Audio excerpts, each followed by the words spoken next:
जय हिंद दोस्तों, मैं नरेंद्र शर्मा परवाना ज्ञान ज्योति दर्पण पर आप सबका स्वागत करता हूं। आज हमारे साथ में एक नौजवान और एक बेहतरीन इंसान के रूप में एक कला के क्षेत्र में, खेल के क्षेत्र में एक ख्याति प्राप्त व्यक्तित्व मैं उनसे आपको रूबरू कराने जा रहा हूं। नाम, परिचय सब कुछ हम इन्हीं से जानेंगे। सर, आपका शुभ नाम बताइए, अपना पूरा परिचय दीजिएगा एक बार। नमस्कार, मेरा नाम यामिन है, यामिन खान है। और मैं जो है एक अंतर्राष्ट्रीय कोच हूँ ताइक्वांडो से। और उसके साथ साथ मैं जो है ना अपनी एक अकेडमी चला रहा हूँ अभी जो। और बॉलीवुड में मेरी एंट्री हुई है एज एक्शन डायरेक्टर। मेरी पहले मूवी थी, अभी आई थी, the diary of West Bengal. और अभी एक Manipur, the diary of Manipur पे हम काम कर रहे हैं, उस पर काम चल रहा है, शूट चल रहा है। और आपने देखा होगा कि मोनालिसा करके एक वायरल लड़की हुई थी, वो भी हमारे साथ हीरोइन है फिल्म में, साइड में। तो उसमें मैं को प्रोड्यूसर भी आ रहा हूँ। और बहुत सारी चीजें ऐसी हैं जो मैंने अपने, मेरे गांव से, मेरा घर है, ये बचपन से ही मेरा बीता है। और ये कलाकारों की दुनिया है, मतलब ये जो गन्नौर है जहाँ से बहुत सारे आर्टिस्ट गए हैं। तो हम तो उनका एक छोटा सा हिस्सा है, लेकिन बड़ी खुशी है कि साल में एक बार हम आते हैं और मैं एक बार ही टाइम मिलता है।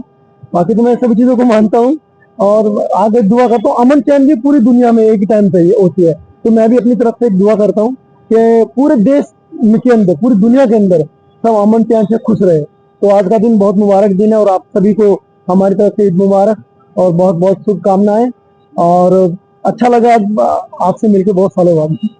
ये बताएं कि जो आपका खेल का प्रारंभिक दौर और आज, इनमें आप अंतर क्या देखते हैं और आपको आगे बढ़ाने में किनका क्या सहयोग प्राप्त हुआ? तो बहुत अच्छी बात कही है। देखिए, माँ बाप, परिवार का तो सबसे पहले सहयोग रहता ही है, क्योंकि वही हमारे सबसे बड़े खुदा और भगवान जो भी हमारे वही होते हैं। और उनके साथ साथ जो सहपाठी होते हैं उनका भी बहुत बड़ा योगदान रहता है। मैं यहाँ मतलब बचपन से ही मैं जब था, मेरे दोस्तों ने और मेरे साथियों ने, खासकर मीडिया जो थी, मुझे उठाने में उनका बहुत बड़ा योग रहा है।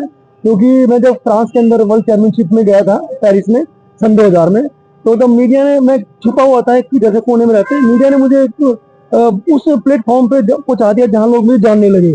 और आज जो है मेरा जो एक बॉलीवुड से लेके और स्टूडेंट भी कहेंगे तो मेरे हाथों से ओलंपियन भी गए। टोक्यो जापान में एक लड़की थी, ताइक्वांडो की पहली लड़की है जिसका मैं ट्रेनर था, यूनिवर्सिटी में कैंप ट्रेनर था, ओलंपिक कैंप ट्रेनर। और आईपीएस बने अनुज पालीवाल है मालका से, वो भी एसएसपी है, वो भी ताइक्वांडो का सेनेटर। राजकुमार राव है जो आप सब जानते हैं कि बॉलीवुड में इस टाइम एक ग्रेड में आता है। और वो मेरा स्टूडेंट, मुझे फक्र तब होता है जब वो टीचर डे पे कहीं बोलता है कि भाई मैं आज जो हूँ यामिन सर की वजह से हूँ। तो यहाँ एक इंसानियत और एक वो मतलब मिलती है हमें, और बड़ी खुशी होती है कि भाई लोग वहां जाने के बाद भूल जाते पर वो हमें याद रखते हैं। अच्छा, ठीक है। आपका जो ना ये खेल और जो ना आपका कैरियर को लेकर के आप नौजवानों को मुझे ये बताएं कि 3 ऐसे कौन से टिप्स देंगे जिनसे कि उनको कामयाबी मिले? बहुत अच्छा सवाल है ये। टिप तो देखो, हम हमारी जिंदगी बीत जाती है, हमें सीखते सीखते हम कभी निपुण नहीं होते हैं। लेकिन मैं फिजिकल के बारे में बोलना पाऊंगा। अगर आप स्वस्थ है, तंदुरुस्त है, तो मेरे हिसाब से आप हर दुनिया में, हर काम में फिट रहते हैं। तो मैं सबक देना चाहूंगा कि सबसे पहले जो है अपने आप को फिट रखें। तंदुरुस्त रखने के लिए एक एक्सरसाइज जरूर करें, योगा एक्सरसाइज या जो भी है। आजकल सोशल माध्यम से आप बहुत कुछ सीख सकते हैं। और दूसरा टिप्स ये है कि माँ बाप का, परिवार का साथ कभी ना छोड़ें, उनकी दुआएं हमेशा अपने साथ रखें, अपने पास रखें। और तीसरा सबसे यह है कि अपने काम के प्रति, चाहे वो आप स्पोर्ट्स की दुनिया में है चाहे कहीं भी है, उसमें फोकस रखें और एम को अचीव करने के लिए जी जान की मेहनत करें। मेहनत कभी भी विफल नहीं जाती है, ये मेरा एक्सपीरियंस है। क्योंकि जिस जहां से मैं उठाऊं, ये मीडिया से लेके मेरी सहपाठी भी जानते हैं और आप लोग भी जानते होंगे कि भाई कहाँ से मैं उठा, जीरो माइनस है। और आज ही मैं जीरो माइनस हूँ, लेकिन बच्चे उस लेवल पे पढ़ रहे हैं। बेटी एमएससी करी है, बीएड भी हो गई है, बीएससी भी हो रही है। तो आज मुझे बड़ी खुशी होगी, मेरे घर में छत नहीं थी और बहुत मतलब ऐसी हालत थी, आज घर के सामने से बेटी को यूनिवर्सिटी या सारा यूनिवर्सिटी में लेने आती है, बस छोड़ के जाती है। बेटा है यूएस के अंदर, कैलिफोर्निया में अभी पढ़ाई करेगा, बीए यहाँ से हुई है, वर्ल्ड चैंपियनशिप उसने गोल्ड लिया है। बड़ी खुशी हुई कि मैं जो सपने पूरे नहीं कर पाया, बच्चे कर रहे हैं। और मेरी दुनिया भी यहीं तक है, क्योंकि जो भगवान ने हमें दिए हैं बच्चों के रूप में, हमें पहले उनको कामयाब करना है। अच्छा, जब गुर्बत के अंदर इंसान होता है और जब कुछ अपने आप में अचीव कर लेता है, इन दोनों के बीच का जो सफर है, इसमें कैसे अपने आप को संतुलित करना? ये सबसे बड़ा, क्योंकि मैंने, देखिए, मैं बहुत चीजों को मानता हूँ। मैंने लता जी का मैं बहुत बड़ा फैन हूँ, क्योंकि मेरे पापा भी संगीत से जुड़े हुए थे, मैं उस चीज को मानता हूँ। लता जी की एक वर्डिंग मुझे याद है और मैं कभी मतलब दम से लूंगा। उन्होंने जब उनसे क्वेश्चन किया आखिरी सांस के टाइम पे कि जी आप क्या कहना चाहेंगे, तो उन्होंने कहा था कि मैं ये कहना चाहता हूँ कि कोई लता बनने की कोशिश ना करे, क्योंकि उनका वहां तक का जो और आज तक का सफर बहुत मुश्किल होगा, नहीं कर पाएंगे। अगर कर पाएंगे तो वो मेहनत से पहले कहेंगे भी मुझे उतनी मेहनत करनी पड़ेगी लता जी से ज्यादा, तब वो मुकाम हासिल कर सकते हैं। तो मैं यही बोलना चाहूंगा कि वो अगर फील्ड में है, स्पोर्ट्स की फील्ड में, तो मेहनत अगर 8 घंटे की है, क्योंकि 12 घंटे से 8 घंटे का जो ट्रेनिंग सफर होता है वही ओलंपिक तक पहुंचाता है। आप सोचते हैं कि भी मैं सुबह फॉर्मेलिटी कर दूं 1 घंटे की, या शाम को जाऊं क्लास में मेरा काम हो गया। सच्चाई बताऊं, वो फिटनेस बना सकता है, ओलंपियन नहीं। और ओलंपिक तक पहुंच, ये सोचने के लिए कि मुझे ओलंपिक पहुंचना, तब जाके कहीं वो इंटरनेशनल पहुंचेगा। टारगेट हमारा ऊंचा होना चाहिए हमें लाइफ में। आपको जिंदगी के अंदर जब कोई बहुत ज्यादा खुशी का एहसास हुआ हो, वो कोई लम्हा आप हमारे साथ साझा करें। मैं एक बार जब मुझे फर्स्ट टाइम मेरा सिलेक्शन हुआ वर्ल्ड चैंपियनशिप फ्रांस के लिए, तो मेरे घर में मतलब हालात नहीं थे कि अच्छी तरह मुझे दूध दे, खुराक दे, कुछ ऐसे दे। तो मेरे दोस्तों ने मेरी बड़ी हेल्प की, घर में लेता है मतलब खाना खिलाया, जो भी खाना खिला के बैठे भी दूध पिलाया। मैं पानी पिया खाता जग भर के, तभी मेरा जो है ना, इसी से मेरा दूध बन जाएगा। अब जब मेरा सिलेक्शन हुआ तो फाइनेंशियली प्रॉब्लम आई, तो मुझे बड़ी खुशी है कि मेरे गाँव के डॉक्टर, बहुत सारे डॉक्टर्स हैं, मैं नाम लूंगा तो बहुत सारे हो जाएंगे, और मीडिया सभी ने मुझे फाइनेंशियली भी हेल्प की। मुझे जब फ्रांस गया, आने के बाद मुझे उठाया। मेरी फर्स्ट न्यूज जो लगाई थी परवाना जी ने लगाई थी, पहली न्यूज थी मेरी इतनी बड़ी लेवल पे, वो आज भी है, शीशे में करके मैंने अपनी अकेडमी भी और अपने घर में भी रखी है। उसमें मुझे दर्शाया गया था कि भाई एक जीरो मिट्टी से उठ के और वहां तक जाने का सफर मेरा जो था, वो उन्होंने बिल्कुल खोल के बताया था। तो वो मुझे बड़ा, मेरा सबसे बड़ा खुशी का था, इमोशनल भी था। मैं वो न्यूज पढ़ के पहली बार जब अखबार में ले आया, तो परवाने जी की ये वर्डिंग थी कि ये न्यूज फर्स्ट पे आनी थी, मैं भूलता नहीं उस चीज को। ये सेकंड पेज पे इसलिए आई कि कोई और बड़ी न्यूज थी, वो लग गई, नहीं तो आपकी फर्स्ट पे आनी थी।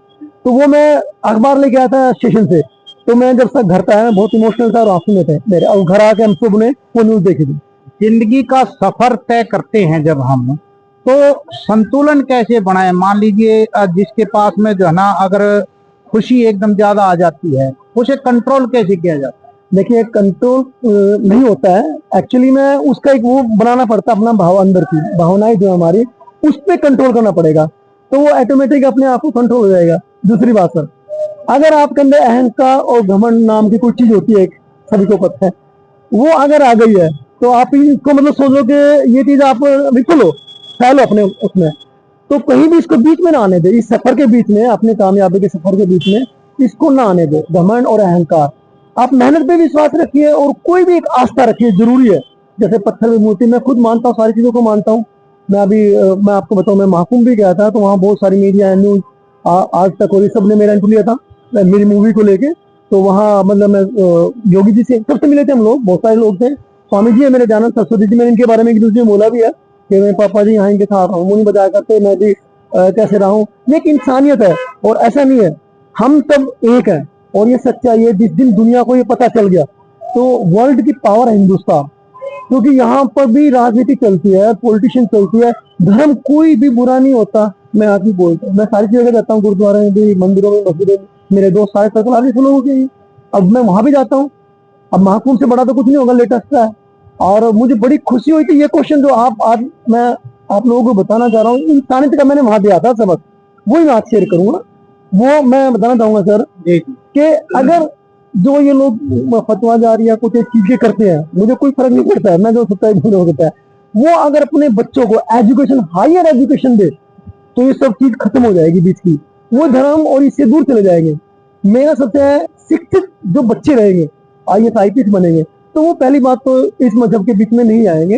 ये मेरा अपना एक्सपीरियंस है। आज ईद का दिन है, ईद के मुबारक मौके के ऊपर आपकी और हमारी ये जो मुलाकात है अचानक और ये अचानक हुई है और काफी सालों के बाद हुई है, तो चलिए अब हम इसको क्लोजिंग की तरफ चलते हैं। सीधा सा ये कि आज के इस मुबारक मौके के ऊपर आपकी यंग ब्लड जनरेशन के लिए आपका क्या संदेश।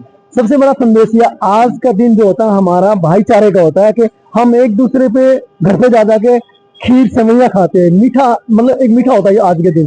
और वो मीठा आप सबको पता है कि अभी स्वीट का मतलब होता है एक मिलन, और गले लगते हैं, ये सबसे बड़ा होता है। मेरे यहाँ आज भी मेरे मेरे मेरे मुस्लिम समाज से कम, मेरे आप मतलब हिंदू समाज से और समाज से बहुत मेरे घर बैठे होंगे अभी भी, और वेट कर रहे हैं। यही हमारा सबसे बड़ा, क्योंकि मैं भी दिवाली पे और होली पे बहुत ज्यादा मनाता हूँ और मेरे से ज्यादा कोई होली भी नहीं मनाता है। लास्ट में मैं लखनऊ में था तो सनोज मिश्रा जी जो हमारे डायरेक्टर हैं, उनके घर पे मैं होली मना के आया था और बहुत अच्छे तरीके से। तो ये मतलब यही है कि भाई रहिए बनकर इंसान, यहाँ ये धरती है इंसानों की, इंसान बन के रहें और अपना खुशहाल जीवन जिएं। ये दोस्तों यामीन खान एक बहुत ही बेहतरीन कलाकार भी हैं, बहुत बेहतरीन एक खिलाड़ी भी हैं और दूसरों के लिए एक कहते हैं खुद तो हैं ही हैं, इन्होंने दूसरों की जिंदगानियां बनाई भी हैं। ये नौजवान आज हमारे को काफी सालों के बाद मुलाकात में आया और आया क्या संयोग से ही मुलाकात होगी, लेकिन आज जो है मिल करके बहुत खुशी हुई और आप तक इन्होंने एक खूबसूरती का एक संदेश जो दिया।